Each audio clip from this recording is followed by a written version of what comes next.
Christian Academy. Dr. Shell here. And today for our chapel, I'm going to actually be using my guitar to teach a really important lesson that comes to us out of the book of 1 Peter. Now, I have to confess, I'm really not much of a guitar player. I love music, and I have lots of instruments. I wish I could play them. I used to want to be a music teacher. When I was in middle school and high school, I wanted to be a music teacher. And someday I'll tell you that story because I had a great music teacher who really was a wonderful Christian man, and he sort of filled the gap after my mom and dad got a divorce. He stepped in and was just a really good mentor and someone I looked up to, and so I wanted to be a music teacher like him. I want to read you our verse out of 1 Peter. This is chapter 3 and verse 8, and it says, "So all of you should live together in peace, with being sympathetic, love one another like brothers and sisters, be kind and humble."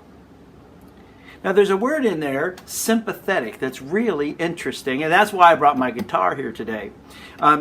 You probably already know from science class, but I'll remind you that, and I'm going to turn my amplifier up a little bit so you can maybe hear it a little bit better.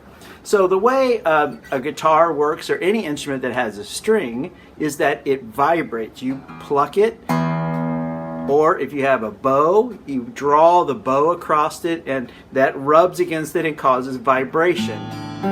So the way you hear is the sound from the string causes waves in the air, and those waves go into your eardrum, and it vibrates, and then your brain turns that into sound. It's pretty amazing, really. It's awesome. And to think that actually I'm recording this, and when you play this at school, there's a speaker, and that same thing happens. The speaker vibrates, it sends air waves through the air, it goes into your eardrum, and it makes you hear. Now, most instruments that have strings have some sort of a body that's hollow.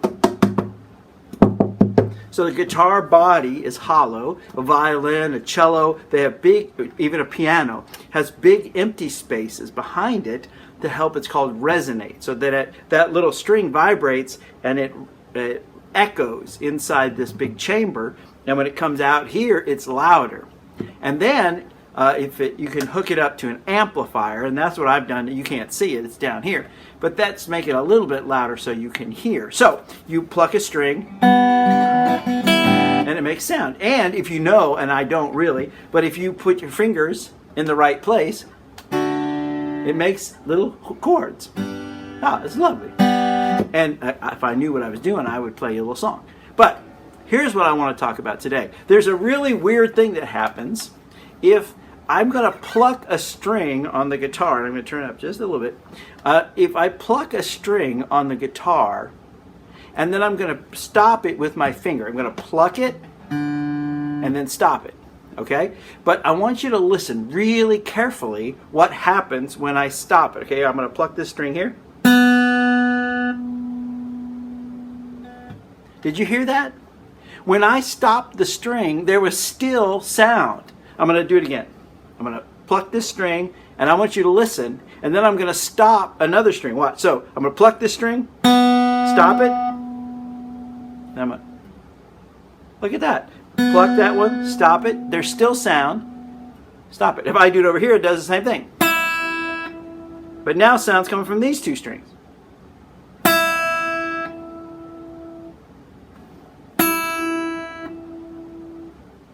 Now, that's called sympathetic vibration. What that means is that when I actually pluck this string, the sound waves bounce off of these other strings and they start to vibrate too, even though they weren't plucked. I didn't pluck that string, but it's still vibrating. Now, in fact, you can annoy people. You can do this with your voice if you want to. Listen very carefully. Ah! Try again. Ah!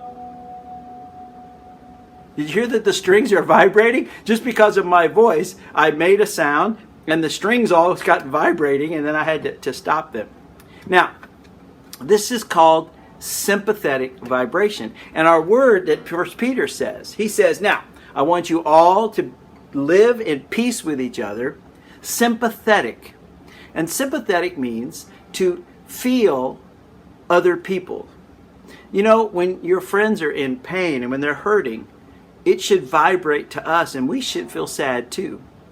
When our friends are really excited, like maybe they got a goal in a soccer game, maybe they got a really good part in a play, maybe they have a new baby in their house, and so we should be excited for them. And if something bad has happened, maybe somebody in their family's really sick, maybe they've lost a grandparent, maybe they didn't do well on a test like they wanted to, and those things make them sad, and it should vibrate with us. So it should, the strings of our heart should vibrate with the emotions and feelings of other people. That's called sympathy. So that we feel what they feel, and then we want to respond appropriately to them. So I think that's really important. Now there's another part of this, boys and girls, which is you have to realize that your vibrations rub off on other people. Right? If you come in and you're in a bad, grouchy mood and you're like, "Rah!" Guess what? It vibrates in other people. And other people might end up having a bad day because you walked in and you were in a grumpy mood. So that vibration rubs off on other people. So I want us to really try to be in sympathy with one another. And we want to realize that other people, they're hurting and we should hurt with them. When other people are happy and excited, we should share their joy. And we need to realize that our words and our actions also vibrate and rub off on other people, and they can have a good effect or a negative effect depending on what kind of vibrations we're sending out. I want you to think about it when you get out of the car in the morning, a carpool. I want you to think when you first walk through the school doors, when you first walk into your classroom, are you setting the right vibration, the right vibe? We even say that, the vibe, that's going to make it for a great day. And you know, if you had a bad ride in the car, maybe things are kind of at home, maybe things are a little tense, maybe you guys had a bad morning and the toast got burnt and the dog got away. You know, you need to sort of pray about it, give it over to God, and then go in and say, you know what, I'm going to share my sorrow. I'm not going to spill my anger out on other people, but I'm going to share my burdens with others so they can vibrate with me. Now, the first part of this verse has another musical term. You know, I read it says, you should live together in peace. Another way to translate that is harmony. And that's another musical term. Now, harmony means that different notes, when they are played together, sound good. So on my guitar here, I could hold my hands in a certain way, and I could pluck these strings. And individually they're okay, you know, but if you play them all together, they sound pretty nice. That's called harmony. So that when we try to live in harmony with each other and realize that we're sending out vibrations and we want to make sure that we're sending out the right kind of messages to other people, and we can sense that other people are sad or upset, that we can sort of help lift them up. And if other people are rejoicing, we can share in their joy, and that will make sure that our classrooms are just full of harmony and sympathy. I think that's a pretty good lesson. 1 Peter 3:8. It's always better when we're together. It's always better when we're together.